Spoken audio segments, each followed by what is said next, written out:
until somebody does something sick. So Joel, Gagnon on your left-hand side, Kevin Clock, on the right.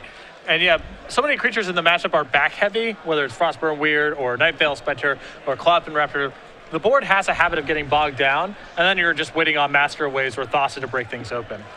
Yeah, I mean, this is definitely a match with a fair bit of big butt involved. Temple of Enlightenment, starting it off. Both players generally like to have all their land come into play on tap so they can curve out. However, they don't really have the greatest mana curve, so there's often times to just play the tap lands. It is the biggest cost, certainly, of playing the Splash White build. This is a tempo-oriented deck. It's about playing stuff on time. Comes into play tap lands can be a pretty big cost. Right, and here we see 2 Cloudfin Raptors. So doing things a little out of order. But, I mean, next turn, we're looking at a Frostburn Weird, or if Kevin draws a land, possibly another Raptor for the full-on Stormcrow Armada. Which is much better against the Scrib Sprites here. I mean, if you're going to send a flying man in, right, Stormcrow is what you want. It rules the day. Oh, absolutely.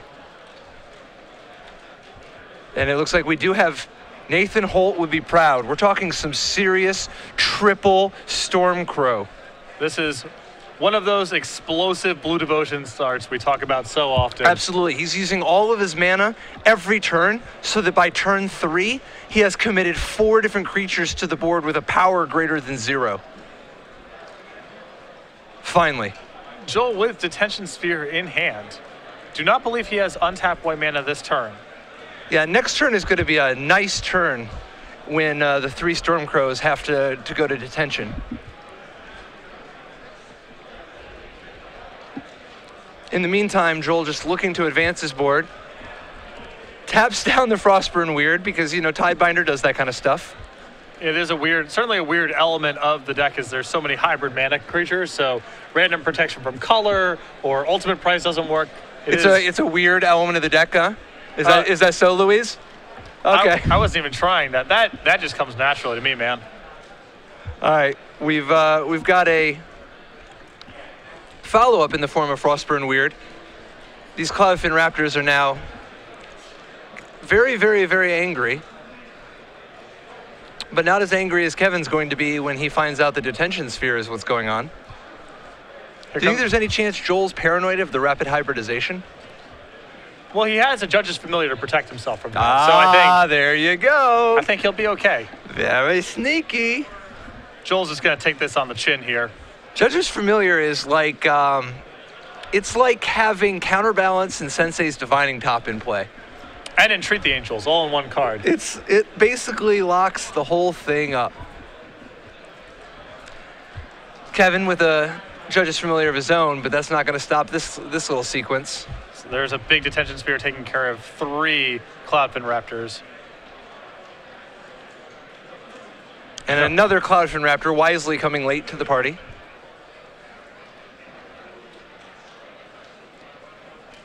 Thassa and Detention Sphere in hand for Kevin. So some good tools to work with. Yeah, I mean, he still has a Thassa, and she is completely turned on, if you know what I mean. She'll be able to hit for 5 a turn, putting Joel on a 3-turn clock. And with that Detention Sphere hitting all the Cloudfin Raptors, he doesn't actually have an answer to Thassa, and his chances of racing are actually not the greatest. So there is the Thassa. Devotion not quite on just yet. Oh, sorry, no, that Weird is still in play. No, Thassa's good to go. Yeah, absolutely. Fully powered up and turned on. Judge's Familiar getting in there because the 2 Frostburn Weirds are enough to keep Thassa satisfied. I would imagine we're going to see a trade here from Joel. Yeah, he doesn't want to take any incidental damage because reducing the clock from 3 turns to 2 would be a real problem.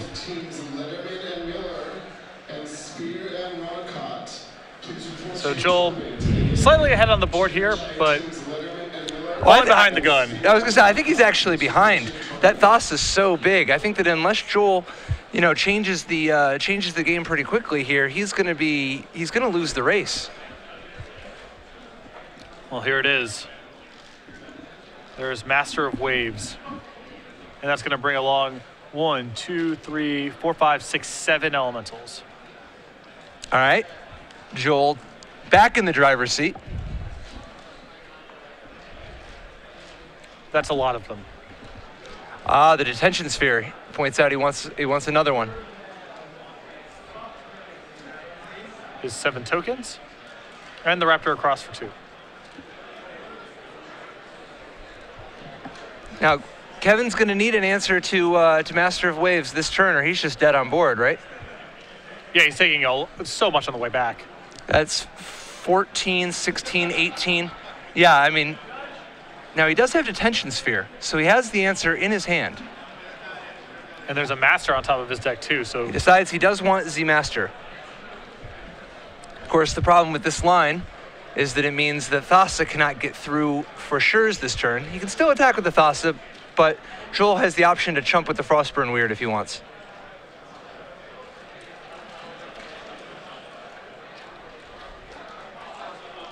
Interesting. What do you think about the getting in there with the Frostburn Weird? Well, that just bounces off of either one. Yeah, it seems if Joel's in a position to already chump block, it's essentially free for him to block the Weird. And that might leave Kevin taking quite a bit of damage on the way back. And if he wants, Joel can actually double block the Weird. No, that doesn't. No, he doesn't have the mana. So either way, that block is just free. Maybe he's just trying to entice Joel into making a mistake. It still seems, you know, this game has turned into a pure damage race. There is some risk with not having a blocker back. Oh, yeah. I mean, he's just giving up like 3 points of damage. But maybe this is his plan. He just wants to entice Joel to attack. I don't know. So no chumps. Joel drops to 7. No fear about the fact that he is dead on board to any untapped land by Kevin.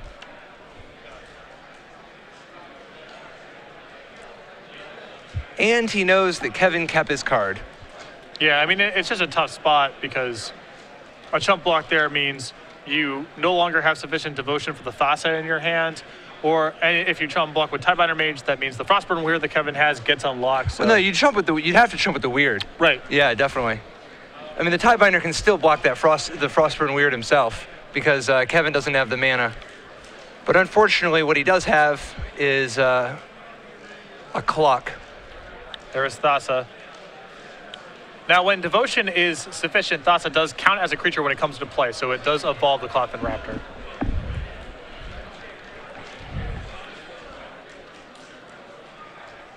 One of the numerous subtle nuances of the...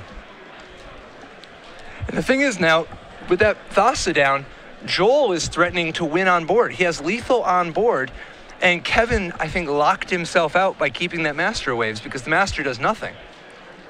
And now he doesn't have a land. Yeah, he could have just scryed to the bottom. Yep. Maybe he's still thinking about it. Ah, yeah, he can scry to the bottom now. I mean, at this point, he has to because he's just dead on board because the Raptor flies in for 3. The Tidebinder and Thassa are each unblockable, and that's straight up 10 for Xaxes. Yep. So he kept last turn, but now he's got to ship and just take a chance and hope he draws an untapped land. And I didn't mind him keeping last turn, but now things have just shifted. I mean, the Thassa from Joel means that the game has a totally different tenor to it. Yeah, I still wonder when you're in the spot where you have your opponent, you know, dead on board next turn if you draw a land, and you have 2 looks at it. I don't know, it's tough. The big thing here is that Tidebinder Mage got to connect last turn. Kevin on the previous turn sending in everything opened up the door for that Tidebinder across for 2, and now he's potentially looking at exactly lethal. Yeah, he's paying the price. This is right here. This is literally greed in action. Although that Judge's Familiar is huge, that's game winning. You know, if everything goes okay, because he can actually chump the Raptor. Joel doesn't have enough to make 3 creatures unblockable. So as long as he plays his cards right here, I mean, he potentially can live, right?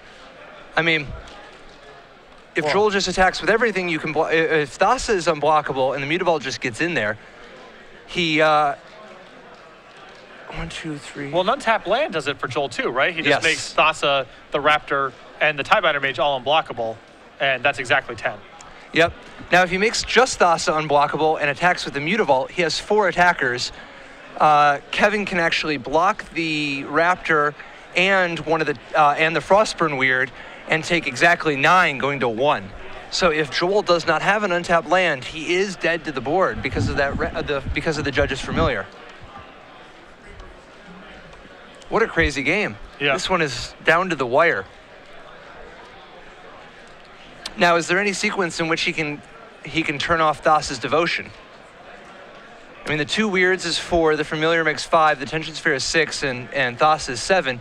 Even if the judge's familiar goes away, he's still totally fine. He would need to kill the judge's familiar and the Frostburn weird in order to get rid of the devotion. Yeah. I mean, if he draws Cyclonic Rift and bounces the Thassa, then if Kevin doesn't find a land on top, then he can't play Thassa and activate in the same turn.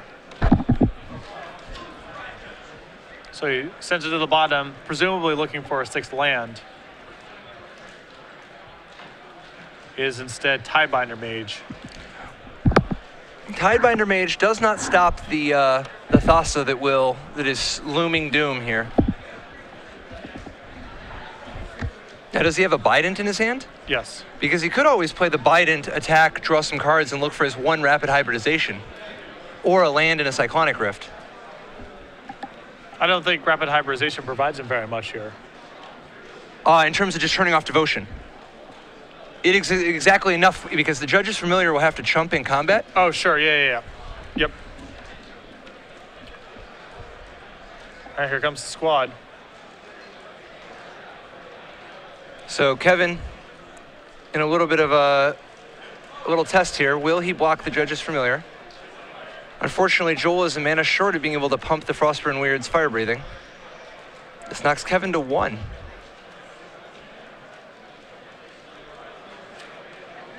All right, there's the game 1 handshake there. What a crazy one. Kevin clock up a game. Yeah, absolutely. Joel, a time traveler, resident player. Time Traveler is one of the big stories here. I mean, we talk about RIW. Time Traveler is another key story to the area. A lot of the people going to both stores as well. Oh, I thought you meant literally someone who could travel through time. Well, that's also true, but that's just well known. Oh, okay. No, Joel is, he was sent here from the future, and in the future, a lot of people continue to go to Time Travelers in Southeast Michigan. Yeah, I thought that you meant that he's a time traveler. Like he looked in the future, knows that he is going to lose the match, and was offering the handshake after game 1 to get it out of the way. Take the draw. Moving on to the sideboard, I have Joel's in front of me here. Blind Obedience, Domestication, Cyclonic Rift, Dispel, Dissolve, 3 Gainsay, a Negate, a Rapid Hybridization, a Jace Architect of Thought, 2 copies of Jace Memory Depth, a Glare of Heresy, and a Revoke Existence. What do you think is the best play in the mirror match? Clearly, things that can kill Thassa are at a premium. He definitely wants the Revoke Existence. Yeah, particularly when you know that Revoke also hits Detention Sphere, which is obviously big here. I mean, Gainsay is a stone cold killer. That's the primary thing. He's got 3 Gainsays, which he absolutely is going to love. Domestication is Joel's other big trump. It's not out of this world or anything, but it's first of all, it's just real good on Night Veil Spectre, but the place where it gets fantastic, where it's actually just awesome, is if you ever need to do anything tactical, like, I mean, as you see, these games are of inches, and it can provide you with, it can effectively stop 2 different attackers at the same time by taking 1 and possibly even turning off devotion while providing an extra blocker. Yeah, it's a very temporary way to steal a Thassa, but it's pretty compelling that this feels like a matchup, the blue devotion mirror and blue splash white devotion, where there's a lot of preemptive chump blocking that potentially goes on in the game. Because the threat of Thassa makes it so that you may not get to chump block down the line. Right. People need to pick their spots and get in their blocks when they can. You can't wait all day. And now I actually think Kevin Clock has the upper hand by a small bit anyway after sideboard, because he has access to 3 domestications and 2 revoke existences. He has definitely come prepared. That's quite a bit. How do you feel about Curse of the Swine in the mirror match? Curse of the Swine's kind of wild. I don't have enough experience with it, but I would guess that it's actually fairly good. Getting rid of all of their devotion, completely shutting it off, and getting rid of their flyers. Plus, there just aren't very many answers to Master of Waves. If you don't have an answer to Master of Waves, it will just win the game single-handedly sometimes, Particularly since in these games, Master Waves generally is representing somewhere in the neighborhood of 14 to 18 power. Yeah, the decks are not very good at killing each other's permanents, of course, and so the devotion count just builds up. Master Waves is a Stone Cold killer every time it comes up. Yeah, absolutely. Do both players have one? No, it looks like only Kevin. Kevin has the one Curse of the Swine, another Reed Duke favorite card. On the other side, it seems like Joel mostly just, the big advantage Joel has is 3 gainsays. So I take it back. He actually does have some pretty nice weapons here. And there's 0 copies in Kevin Clock's sideboard? 0. Yeah, 0, which means that Kevin is going to sort of be playing as the aggressor. You know, he's got Domestication for some real nice tempo, Revoke Existence to get rid of Detention Sphere, whereas Joel is going to be a little more reactive. Yeah. Should be interesting.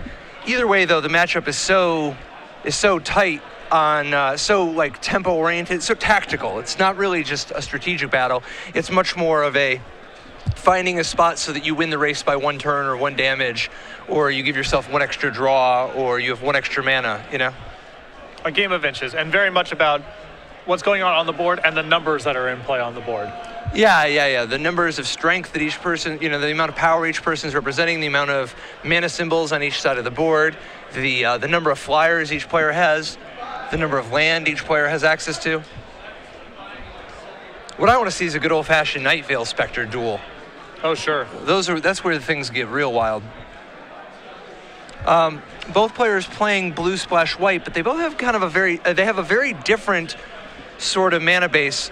Not very different, I guess, but kind of a different implementation, where Joel has the minimalist, just 4 Temple, 4 Hallowed Fountain, whereas Kevin Clock actually has access to both Azorius Guildgate and Godless Shrine, so that he more reliably has access to his white mana. What's interesting is that even though Kevin has quite a bit more white mana, Joel has some exotic white sideboard cards such as Blind Obedience, a card not traditionally seen in Devotion decks. Although, in fairness, you really only need the 1 planes, and then everything else just works. You're casting all your blue spells, and your white mana left over can be used for Extort triggers. Oh, plus the main reason you're bringing it in is so that haste creatures come into play tapped. Especially Mistcutter Hydra. That's the big one. Yeah, when the red-green deck has Mistcutter Hydra, Stormbreath Dragon, possibly even Xenagos, all that kind of stuff. So it looks like Joel is going to go ahead and go to 6. Kevin with a lot of Raptors in that hand. Yeah, I mean, worked for him last game. Very nearly didn't. You know, it was real down to the wire, but managed to pull it out after the triple Raptor opening gives him just enough pressure to win the game. Even though they got hit by Detention Spear. Yeah, with the old 3-for-1. But the damage and the tempo matters a lot in this matchup, especially because Thassa's in play. Yeah, what I like is the psychological edge gained by Kevin by that kind of reckless Frostburn weird that made it so that he was dead on board until he drew the Judge's Familiar. That way Joel feels something, you know? Right, he feels it. Yeah, absolutely. Stings a little worse. You got to set yourself up for game 2 to get the advantage. So we're going to see Cloudfin Raptor number 1. Currently at 0-1, half the card Ornithopter would be in this spot, and as a result, Judge's Familiar is going to be able to beat down unimpeded. And infinitely times more expensive. Oh, a second Judge's Familiar comes down. Yeah, I mean, Judge's Familiar is infinitely more expensive, but on the other hand, it is only more expensive by 1 mana. A second Cloudfin Raptor, and yes, the Judge's Familiar. The mediocre beats are beginning in earnest. In a world of flying men, the Stormcrow is king. Yeah, but the Stormcrow is kind of just king anyway. That's just kind of a known issue. Night Veil Spectre comes down. A lot of unusual power and toughness cards in this deck. I love it. It really brings out the best of Cloudfin Raptor. Yeah. You get Night Veil Specters and Frostburn Weirds. You go all the way up. Yeah, Thassa even. Yep. So, Kevin, with the choice between Thassa and Detention Sphere, which one do you like this turn? It's interesting because the Detention Sphere makes sure that he is ahead, whereas Thassa, I like Detention Sphere because, like, the Thassa, the problem is that it doesn't trigger the 2 Raptors. You've lost out on that potential pump, and if it gets Detention Sphered, you're starting to fall pretty far behind from that Night Veil Spectre. This nice conservative approach means the next turn Thassa will come down as a creature and pump the 1 remaining Raptor. All right, so you see an alpha strike here by Kevin with his various 1-power flyers. Joel's going to take the opportunity to double block one of the Cloudfin Raptors. I actually am not sure I even would attack with the Raptors. You lose 1 point of damage, but then you just have a Raptor in play, which next turn is threatening to be 2 points of damage. Yeah. And I think the fact that you just make it up on board next turn and get ahead, but it depends on how you want to play it, because he also doesn't want to be exposed to Detention Sphere. Yeah, I can definitely understand the instinct to cash in a little bit of the board right there. Yeah, just hedge. Kevin looking for more big plays. Basically just wants anything that costs 3 or more mana. There is Tidebinder Mage. That's going to evolve the Raptor. So what do you think about not leading with the Thassa? I mean, he very obviously is playing around Detention Sphere, but do you think you're supposed to play around Detention Sphere here? He may also be playing around a counterspell, trying to advance his board without exposing his best card. That's fair. Plus, this way he gets the most counters on his Raptor over time. Yeah. And it looks like he does have a second Thassa. Doesn't even hesitate. And that's going to evolve as there's the Detention Sphere in play alongside the Tidebinder Mage and the Cloudfin Raptor. Serendip Ifrit gets in there for 3. Joel, a little flooded.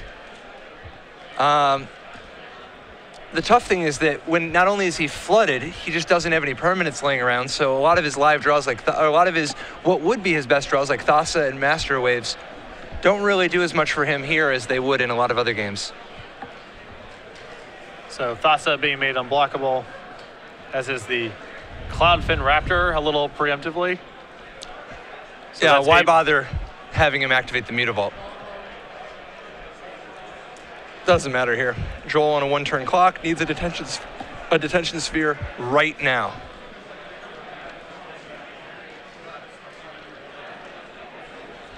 Or a Revoke Existence. You know, he's got one of those in his board. That would play.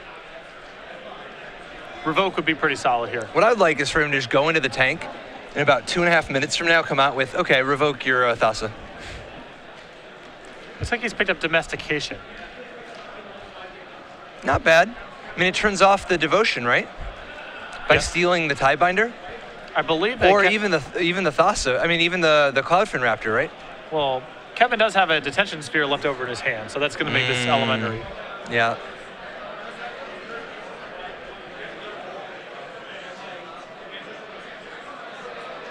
Going to do a quick scry here, a Domestication of his own. Just playing around, you know, what happens if he's got a gain save from a Detention Sphere? Yeah. Moving pretty hastily there. And this is the game. So Kevin Clock wins round 9 to go to 8-1, where presumably he will he aspires to draw next round into top 8. Joel at 7-2 with Blue-White Devotion.